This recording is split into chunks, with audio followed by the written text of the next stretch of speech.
The New Triumvirate by Conway Fitzgerald. Chapter 7. As we passed through Vole village, and Dan was first recognized, I had lost the brazen confidence I showed to the Whispering Wood. When I conceived of this plan, I was unaware Keilly Breen was pregnant. I wrestled with the impact of this knowledge.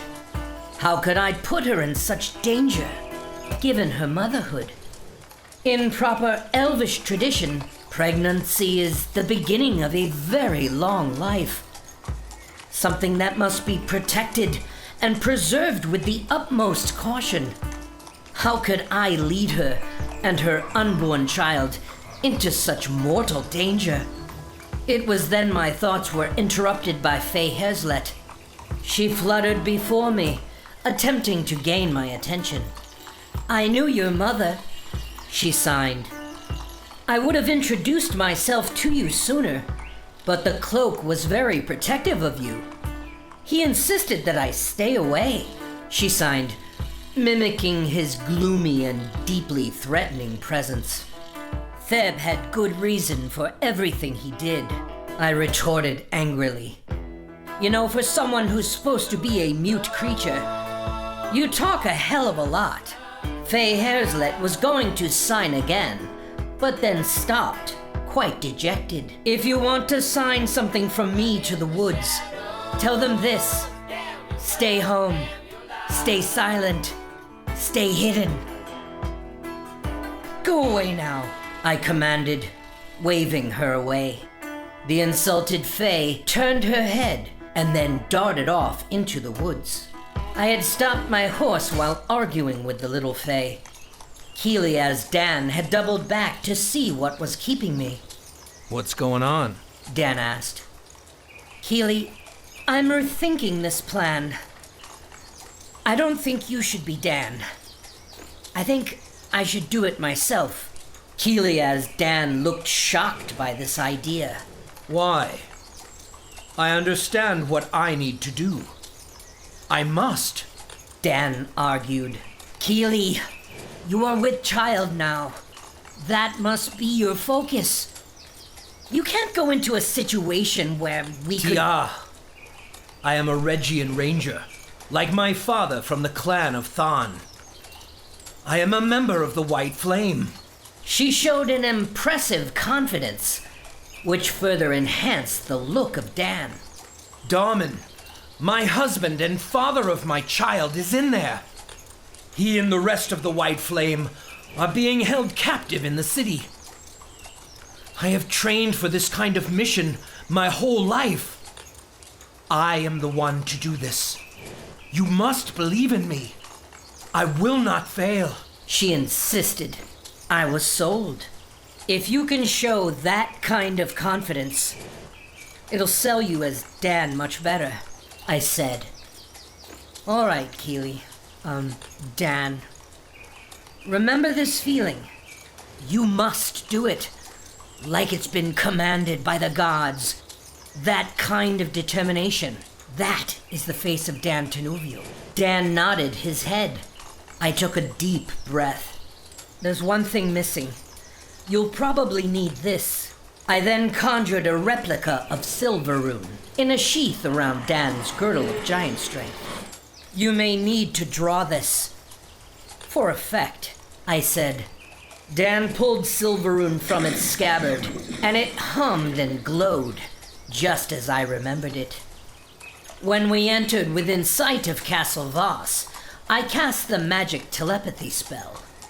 During the last strides of our horses to the castle gates, I tested the magic. Keilly took right to it. We were ready. We had arrived on a cold winter afternoon. Yet even though the day's light was nearing closure, Emeron Mystal was still sleeping in his bedchamber after a long evening of sexual depravity and excessive drinking. As usual, his all-night party was in the governor's quarters, previously occupied by Ushvin Uribe and his wife, Agala. "Governor Myst," asked his adjutant. Emeron Mystal was face down on his mattress, surrounded by 3 different naked females, who lay asleep beside him. One of them awoke first, and then gathered herself within a sheet. The adjutant cleared his throat demonstratively. Governor, the adjutant called out again. He then placed his hand on Myst's shoulder, and he reacted violently. Myst's shadowy eyes flared as he swatted the man's hand from his shoulder. He then kicked him in the ribs, which sent him to the floor, coughing in pain. The women all screamed and then ran off to the nearby baths. What is it? The governor spat. What do you want? He demanded. The adjutant coughed and then held his side as he rose to his feet. Dan Tenuvial, my lord, the adjutant said. Yes? What about him? Myst asked angrily. He is here, sir, the adjutant announced. Myst's eyes transformed instantly from a look of anger to that of abject fear. He leapt from the large mattress and crashed into a small table filled with empty glasses. What do you... What do you mean he's here? Myst asked, incredulous. An armored sergeant-at-arms intervened.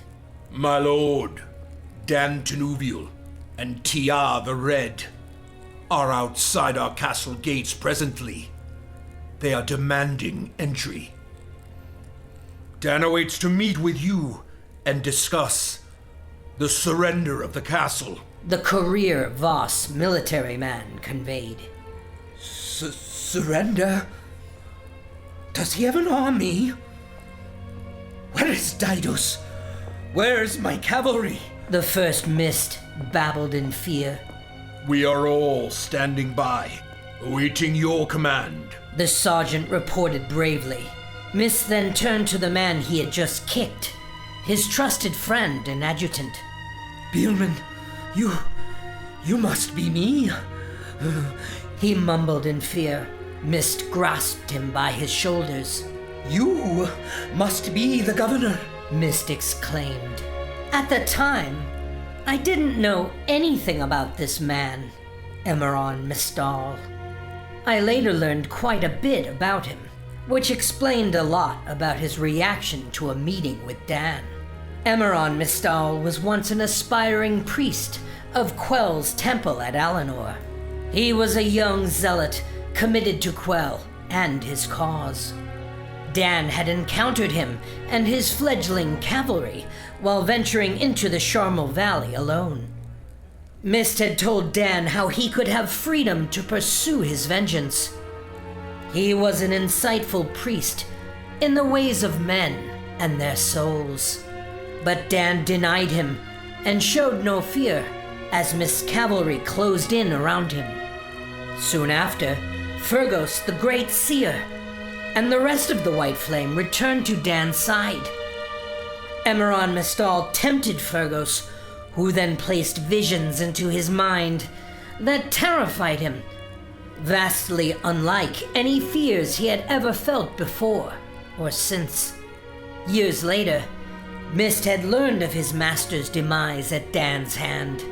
He was told Didak was destroyed, and Quell maimed and sold back to Moscow, the great Demogorgon, who then returned Quell with him to his hellish dimension. It was also rumored that Dan later claimed the vast wealth of the Golden Plateau after bringing down the fire giant hall at Zaitefetin single-handedly.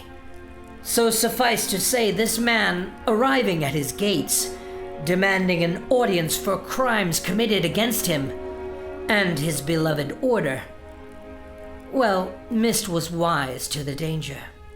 Beelman, go with the spears and Didus' men. Go to the gate. I'll follow you. I will be nearby. But you must claim to be me, the governor. Emeron demanded of his loyal servant. The fearful adjutant was ever loyal to his leader and agreed to his instructions. We waited for nearly an hour without any movement of the gate. I was about to suggest that Keilly make like she was going to bend open the bars of the gatehouse and simply walk through, when our anxious welcoming party finally arrived. Good tidings, travelers. I hear tell you both claim to be members of the Order. A voice called out from the high gatehouse towers above. I thought up my next line for Keilly. I've already announced myself. I am Dan Tenuvial.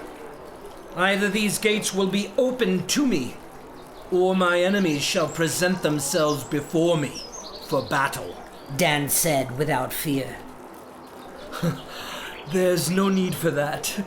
The voice said gingerly and with great fear. Hello. I'm the new governor. A man let his face be seen from the stone parapet. He waved with a smile.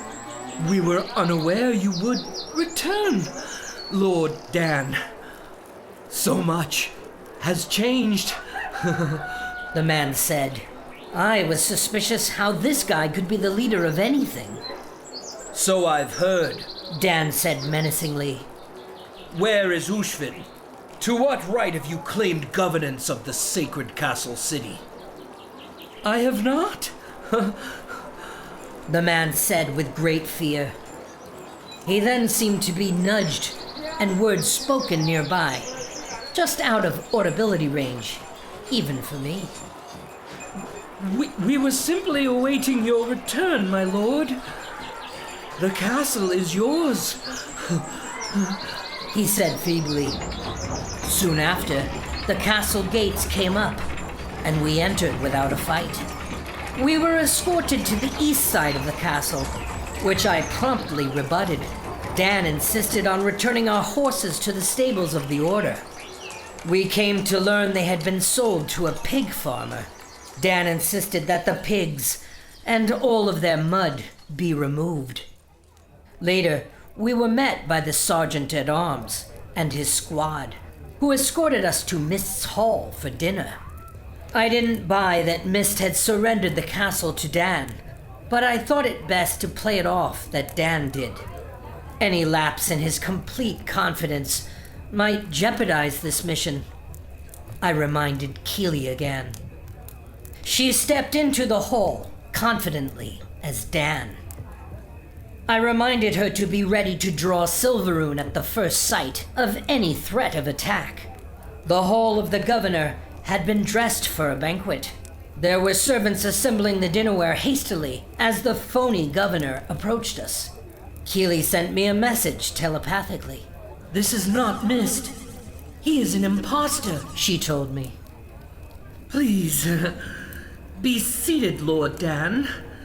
Join us for some food and beverages. The fake Myst offered of us.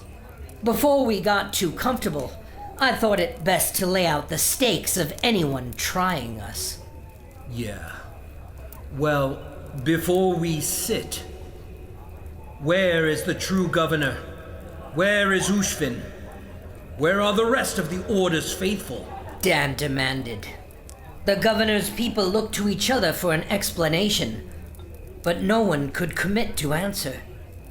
Yesterday, I left Keilly Breen with King Owen in his court at Torbana. I've heard what happened here, what you have all done, using my name.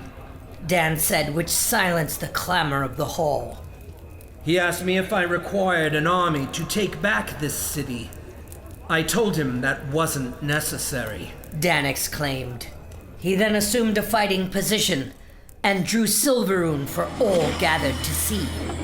Didos and the other rangers closed in menacingly to meet Dan, if so ordered. All right then. Who's first? Dan asked. The hall was silent. The phony governor stared at Silveroon, paralyzed in fear.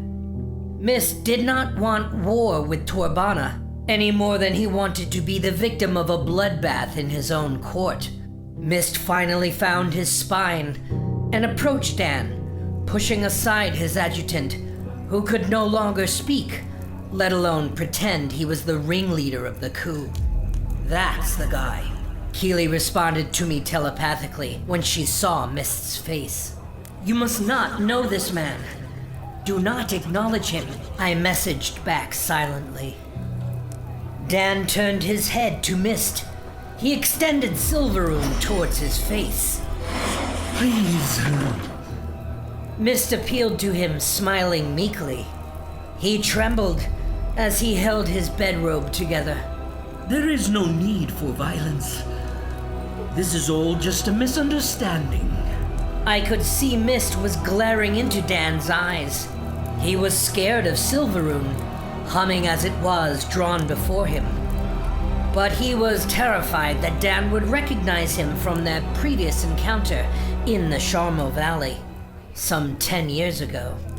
Myst was surprised that Dan did not acknowledge him, and very grateful to Moscow for it. He smiled widely. Allow us to make this right, whatever you require. Myst bowed at him, obediently. He then turned to Didas and barked out his orders. You heard him. Bring Ushvin and the others here at once. He then motioned to the ranger with a separate look of desperation. Have them clothed and cleaned. He half whispered, suggesting they would require some preparation before they could be presentable. It was then Darman entered the room with some of the other Region Rangers. I could see Dan turn to him immediately. I had to remind Keilly who she was. "Keilly, don't go to Darman. Remember, you're Dan," I messaged. Myst spoke again. Oh, here now. Here is Darman. He is a member of your order, right? Darman, please say hello to Lord Dan. He has returned, Myst said, suggesting that he and Darman were aligned. I could see Dan's expression shifting. I was losing her. Darman had a look of indecision. He nodded at Dan, but did not speak. "Keilly, hold it together," I messaged. I then stepped closer to Dan and spoke for us. "Darman, where are the others? Where is Ushvin, Thirdrick, and Spaleo?" I asked him. Yeah. Why are you here with this man? Dan asked with a hint of jealous suspicion. Darman stepped closer and nodded to the others that this was indeed Dan and the Red. They had to be detained. Ushvin had threatened violence. Darman said. He is the rightful governor. Dan yelled at him with multi-layered disappointment. These people have no right to... Please. He's on his way up here right now, with the others. Not to worry. We will do as you ask, Lord Dan. Please, sit. Don't eat or drink anything, I messaged Keilly. What's going on? Why is Darman with Didos? This is madness. This can't be. She messaged back. Pull a chair out from the table. Sit like a man, with your legs wide, so you could draw your sword quickly. Tell them they have 5 minutes. I messaged her. She didn't speak, looking at Darman and nearly tearing up. Keilly! I yelled at her in telepathy. Dan then pulled a chair angrily away from the servant that offered it. He then dragged it on the floor, a few feet from the table. You have 5 minutes, he said firmly. He sat, and I stood behind his chair silently. I did my best to ensure we weren't separated, but when Ushvin and the others arrived, I rushed to them to inspect them and offer healing potions if necessary. Dan remained seated while I inspected the Order's faithful. Ushvin's bride, Argala, seemed angrier than the rest. Ushvin demanded a weapon from me so that he could kill Myst and the Region Rangers with his own hand.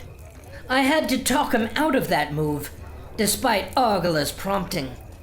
During those few moments, Dan was approached by a woman of Vosse, whom he had slept with on several occasions. Her name was Azira. She was a beautiful professional escort from Tull. Dan never paid for her services, for she was always willing to offer them to him, free of charge. "Welcome home, darling," she said, placing her hand gently on his shoulder. Dan turned to her with a look of confusion. "I imagine with all that riding you've done." She then pressed her moist lips to his ear and whispered the rest. "You could make good use of these lips." She smiled at him deviously. Dan pushed her away forcefully. He had a strange look of disgust and denial that Azira was shocked to see. Begone from me, woman. Step away, now. Dan commanded, with a hint of weakness and uncertainty. Keilly was appalled. Having a woman she's never met offer her the use of her lips was the most obscene thing she had ever heard. For Dan, not so much. Azira slinked away with a look of great surprise and then returned to her place among Myst's many playthings. Dan then looked over again to Darman, who was talking privately with Didas's men. Dan stood up and stepped towards where Darman was. I then reached out to him and pulled him to me. "Dan, we've done it. Look," I said with Ushvin and about a dozen of his trusted friends and aides by his side. "We need to return to the temple, now," I said. Ushvin approached Dan and offered him a warrior's embrace, which Dan shook awkwardly. His attention was not on Ushvin, it was on Darman. Ushvin appeared confused by Dan's reaction. What about him? Dan asked, pointing at Darman.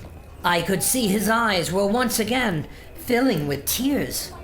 "Tell these people we must return to the temple and pray. We will discuss the reinstatement of Ushvin in the morning," I said to her telepathically. "If he is with us, he will return there," I told her. That wasn't what she wanted to hear. You there, Darman. Come with me. Dan extended his hand towards him. Return to your place, by our side. Or are you no longer a member of the Order? Dan asked loudly and emphatically. Darman conferred with some of the other Regian Rangers, including Didas, and then returned to Dan's side. I could see Dan was extremely happy about that. Dan smiled as he said, We must return to our temple now and pray.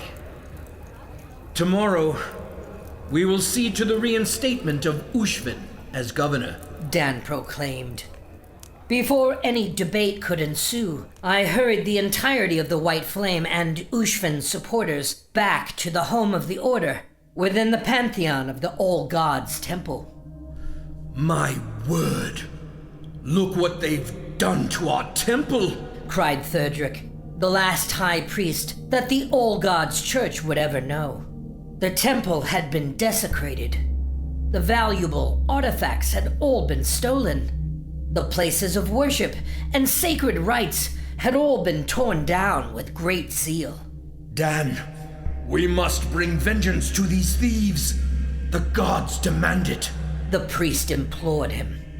Dan, do you have any weapons to spare? Anything will do. Ushvin asked angrily. Therdrick is correct. These men will not go easy. There will be a fight. Before Dan could respond, I implored them all to hear me out. All of you, please, be silent. Be still. I beg you, I asked of them passionately. The gathered remnants of the Order obliged me and contained their outrage. They were surprised that it was I, not Dan, instructing them on their next move. I then dispelled the polymorph magic on Dan, revealing it was Keilly Breen all along. Darman was shocked by this most unexpected reveal. He ran to her, and they embraced. The rest of the Order was stunned that Dan was no longer with us. They found that much more surprising than this apparent secret romance between the two young rangers. In the 100+ years I spent with him, Thebkaru had taught me much. In addition to his many lessons on combat and the use of magic, he also taught me how to sense danger. It was his lessons on instinct which reminded me that we needed to leave this place as soon as possible. We need to get out of here, I told them all. Tia, where is Dan? Why have you made the young Breen appear as him? Why has he not come here himself? Ushvin asked. Some of the others joined his concerns while I cast a dimension portal into the wall of the temple. Come, all of you. I will explain everything. But we don't have time to do that here and now. We must go, I insisted, pointing into the magic portal I had created. It seemed none of them trusted my path right away. They were still confused by what had just happened. I became frustrated with them. Or perhaps you'd all prefer to return to Myst Dungeon, I asked angrily. Spaleo was a fellow user of magic and knew me better than the rest of these neophytes. Tia is right. We need to escape and find allies. We can't stay here, the young spellcaster assured the others. Spaleo, await me on the other side. From there, I will create a second door, and then a third. That should get us all to the forest safely, I told him. He nodded, and then passed through the portal. Several others followed him. Then Ushvin and Argala agreed to go, so Thirdrick followed close behind him. Keilly and Darman were last to leave. They were arguing, attempting to hide their dispute in whisper. Come, you two! We need to go, now! I demanded. Tia, watch over my dear Keilly. I must remain. I need to uncover the source of this evil. I have learned so much, Darman told me. Keilly was incensed. No, please, Darman. We must stay together. We need to go with the others, she insisted. I cannot, Keilly, please. Darman stared into her eyes and kissed her passionately. I will find you, but you must go now, he insisted. No, I'm not leaving without you. Then we're both dead rangers, Darman said emphatically. There was then a thumping on the temple's outer doors. Go now, Darman insisted, pointing Keilly to the dimension portal. I will find you, he promised, as he ran from her. Keilly, please! The portal is closing! I couldn't get her attention, so I cast flight magic, and then used the inertia of my flight to grasp her by the waist and pull her towards the portal with me. No! We cannot! Keilly struggled with me, holding on to the cement wall. I was barely able to thrust her through the magic portal just before it had become undone. Earlier that evening. While we were marching through Vosse with a gathering crowd behind Dan, on our way to the All-Gods Church, Myst and his agents were discussing their next move. To find an assassin team worthy of taking Tunuviel will be difficult and expensive, said Didas. My rangers may not be enough. As you well know, he is very powerful, a hard man to defeat in combat. Well, I can't just hand over the keys to the castle. We have contracts that have been signed. We have so many debts to pay. We'll be ruined, Myst wailed. Didas, you told me you could control the young Breen. Now she's reached Torbana and returned to Nuviel to Vosse. That wasn't him, a female voice said from Myst's bedchamber. The lovely Azira entered the room holding her cup of wine confidently. That was not Dan Tunuviel. Who is this woman that speaks like she would know such things? asked Didos. The same woman who has slept with that man on 4 separate occasions. Oh, I know him quite well, woodsman, Azira retorted as she came closer to Myst. What do you mean it wasn't him? They all saw him. Even the young ranger. What's his name? Darman. Confirmed it was indeed Dan. It certainly looked like him. But that wasn't him, She said again. Doesn't Tiar the Red use magic? She asked. I also know that she's very close to Dan. Always has been. And that she is a spellcaster. Are you suggesting that she fooled us? To free Ushvin and the others?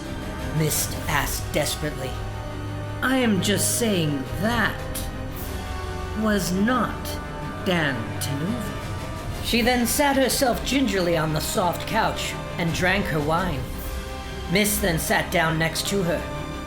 Yes, my dear. I think you're right. He didn't recognize me either. I was certain he would, but he didn't, Myst said with a grin. Didos, they've gone to the temple. Take your best men there now and capture them. Kill them if you must. But we had already gone. When confronted inside the temple walls, Darman attempted to explain that he had uncovered their ruse and was coming to reveal this news to Myst and Didos. He claimed that as he turned to leave, they all escaped magically. But unfortunately, Darman had now lost Myst's trust. The young ranger was now fully exposed to Myst's growing powers, to know men's hearts. Myst saw Darman's love for Keilly and his desire to spy on his regime. With this knowledge, Myst tortured and killed Darman. Keilly didn't know about this for some time. I was guilty of keeping this truth from her, for her baby's sake.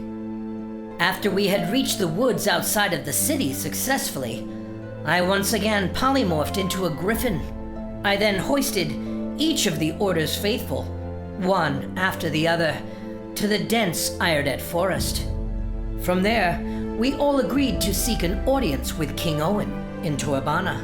Ushvin insisted on finding his old master, Ramthar of Promethea, soon thereafter.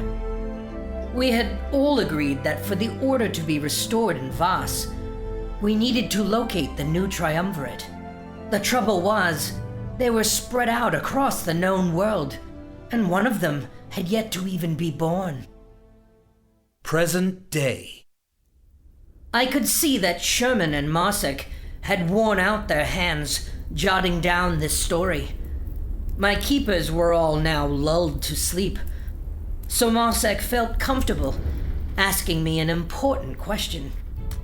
Miss Tia, when you told us that you were in contact with Virgos, and he spoke to you... He stammered. Yes, I answered.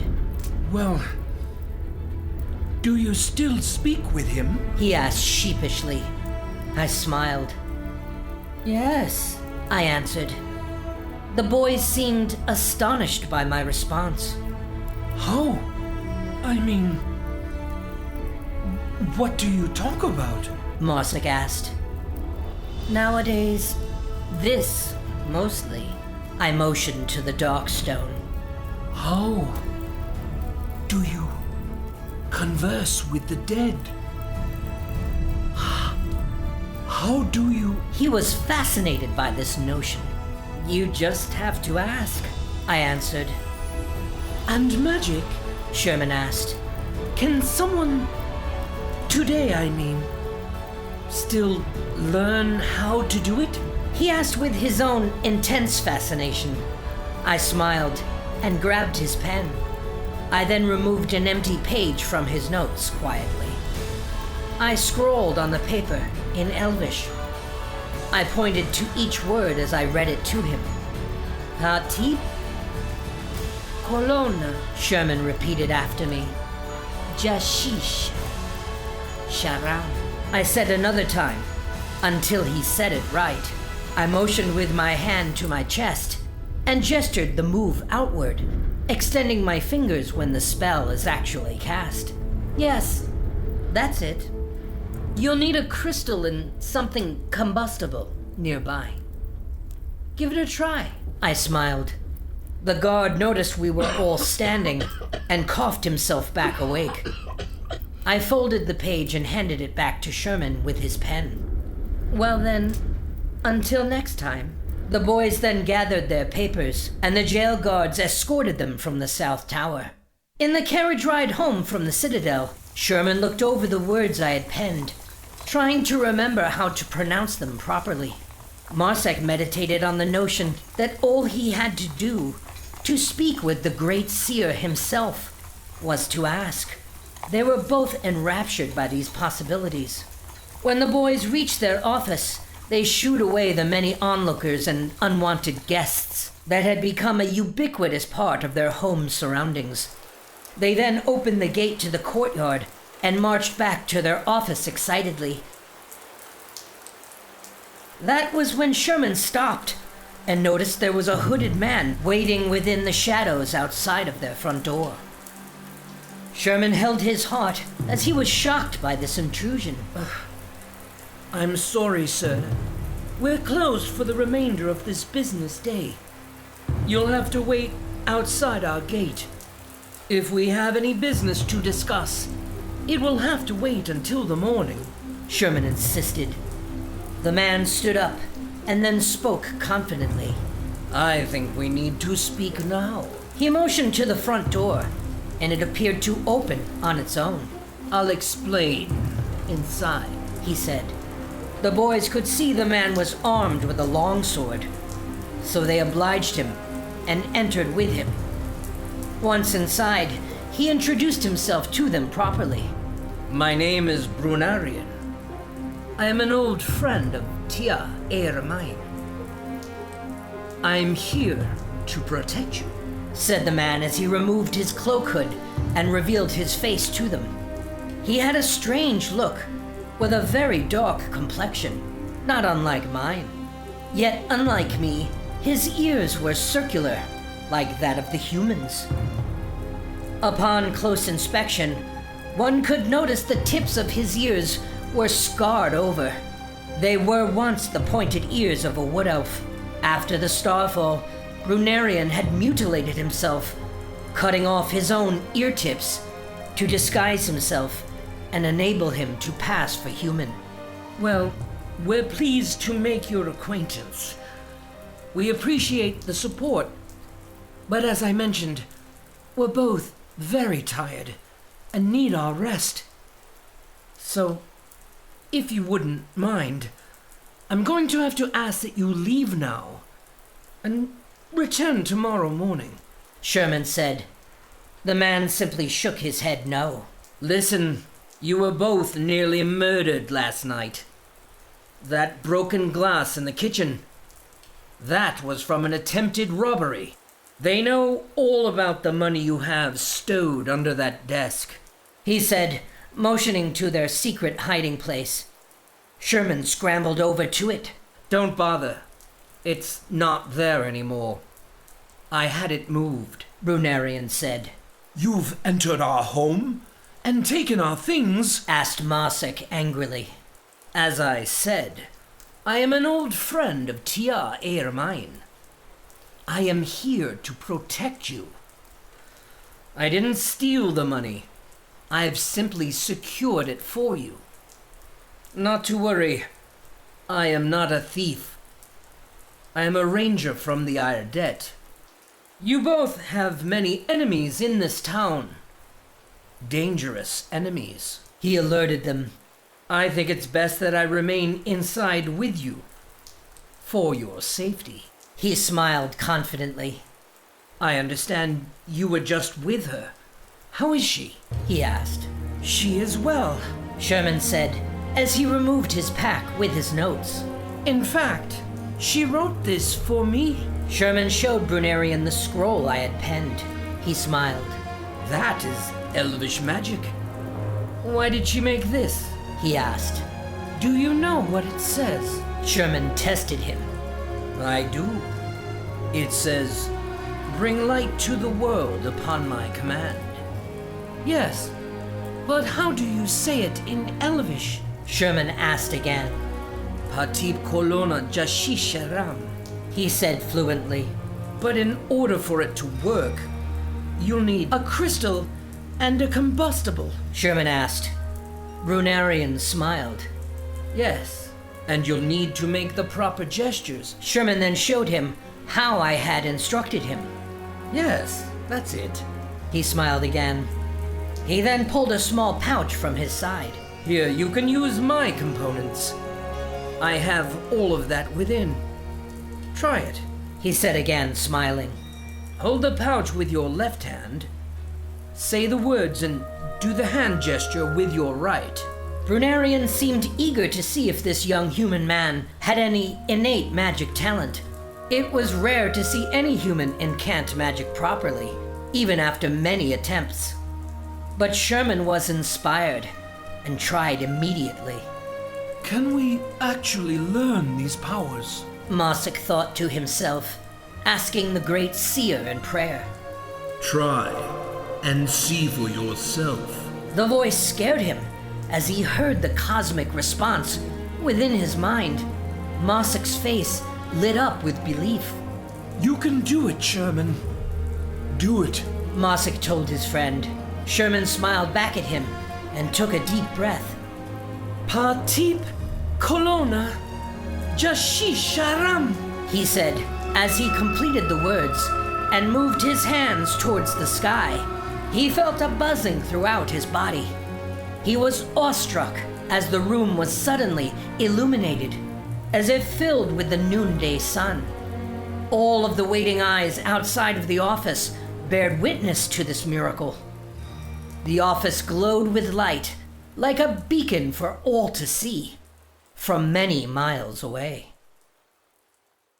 Thanks so much for watching, everyone. If you haven't yet, please subscribe and ring the bell for notifications so you never miss an episode. Be sure to smash that like button and comment below. It helps a lot. If you'd like to help me get this book published, please consider becoming a Patreon supporter. And as always, be sure to share this story with all of your friends on your favorite social media.